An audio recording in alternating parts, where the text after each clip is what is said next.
The basketball addicts are back at it, breaking down the situation in Ohio, specifically Cleveland. They're paying David Blatt from his tenure as head coach. They are still paying Mike Brown for his tenure as head coach. They're paying Larry Drew, and they're definitely paying Tyronn Lue. So the question for you, Kayla, is, has Dolan, no, not Dolan, sorry, has Griffin may as well be the same person replaced Dolan as the worst owner in the NBA? I mean, they both have been pretty questionable for a very long time. We can bring it back to LeBron leaving days and LeBron coming back and just the antics with that. I'm not so sure if it's in your best business to be firing someone after they go undefeated for a little amount of games. You know, there's been a lot of questions about, okay, now you're a new group without LeBron James. And when Cleveland was in town, you asked Ty Lue, and he's kind of rolling his eyes because he's like, fam, I ain't got nothing to do with it. If he wants to leave, that's not my issue. I think Dolan thought, I hired him as the coach. That's his guy. There's got to be some kind of communication. Okay, but LeBron is the coach. Let's be very clear about that. LeBron James is coach. So what did you expect when your star player leaves? You got to give it to somebody. You got to give him a chance, in my opinion. I don't think it was grounds to fire. Blake, what is the vision in Cleveland? I have no earthly idea. No numbers? Ask our boy Tristan Thompson. Yeah, you would have thought that with LeBron leaving and you look at the roster, that it would make sense to take a step back. Even doing that, I understand the Kevin Love extension. It makes him more long-term. Do you? Because I think it makes him more tradable long-term. It declines. Okay. You know, trading an expiring contract kind of takes your leverage away a little bit.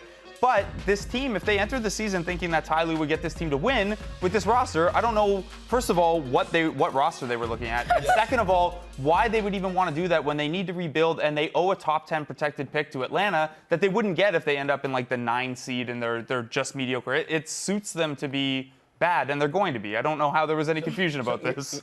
Are you saying that if they get the #1 pick, they lose it? No, okay. It's top 10 protected. So there you go. They have incentive to be very bad, but not just a little bad. There is their strategy, okay, to get the #1 pick, to get R.J. Barrett. This worked for them 16 years ago in 2002. Is that the vision, though? Because Tyronn Lue should not have been the head coach to start the season then, if that was the vision. Yeah, they should have been. Who should have been the coach then?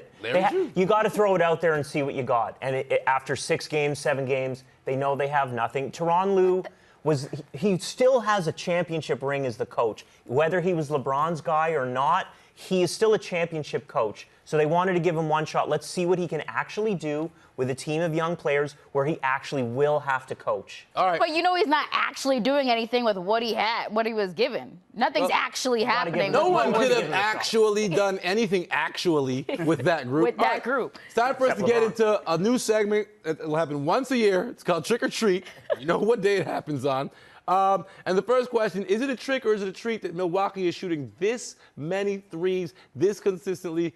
Do the Milwaukee Chucks continue to chuck it up, starting with Dan, moving our way back? Oh, yeah, it's a treat. I mean, look at their coach, Mike Budenholzer. This is exactly what he did in Atlanta. It worked when he had the personnel. They have the personnel now. We saw it against the Raptors on Monday. These guys can hit their threes, and they are going to chuck a lot of them. Blake? Yeah, they're up from, I think, 25th in the league in three-point rate, the second. You look up and down the roster, not a lot of elite marksmen, but a lot of guys who can knock them down. Malcolm Brogdon can knock them down. Tony Snell. They have Brook Lopez shooting all of the threes now. and apparently that's something that's going to work. And then Chris Middleton, who for years was like one of the most prolific mid-range shooters, they've just moved those behind the line. He's a very good shooter. I think he can keep up. And the way that they're built around Giannis, they don't have to be an elite percentage team for that to be a good strategy. Yeah, I think it's a treat. They're very efficient in the three. And you talk about Chris Middleton, the star that he is proving to be. And you know what, when you worry about Giannis and what he can do, obviously he's someone that attacks the paint. So if you have to go and kind of get baskets that way, then you have that option. But he could also step back too. I think that the Bucks honestly surpass the 76ers in terms of teams that you need to look out for in the East. Okay, trick or treat.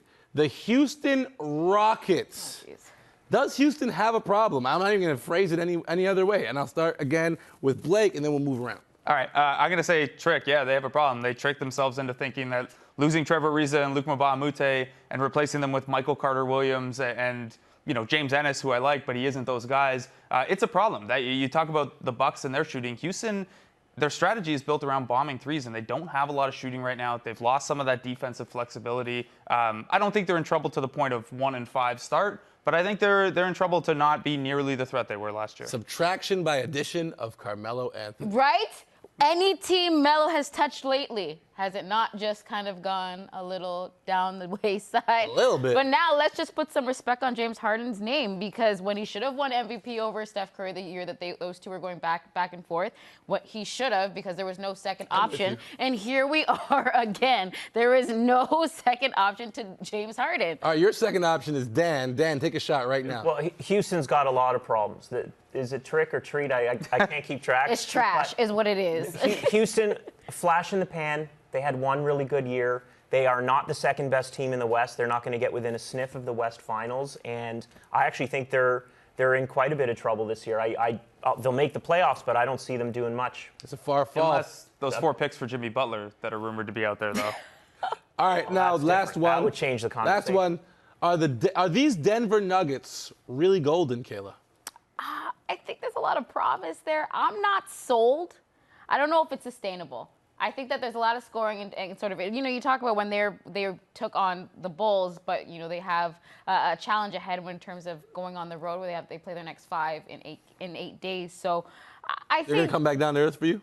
I think that's where we're going to see them kind of come back down to earth. All yes, right. Jamal Murray is very intriguing, but I just don't think this is something that's sustainable in terms of Jamal Murray is more than intriguing. Dan Gladman. Look, I'm going to say it's a trick. They're good. They're off to a nice start. They struggled with the Chicago Bulls in a road game recently.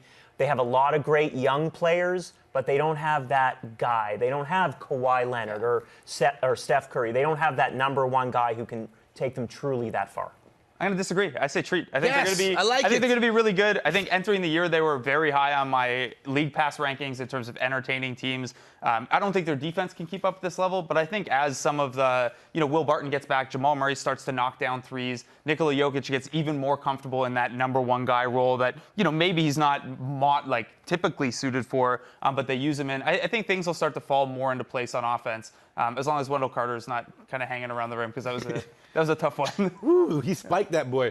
All right, still more to come here on Canada's Home for Talking Hoops. This is The Hangout. When we return, we got to talk about my least favorite subject in the NBA, the Warriors. Klay Thompson in 3 quarters, he had 14 threes, 50-point game for him and Steph so far early in the season. We break that down when we return on Hangout!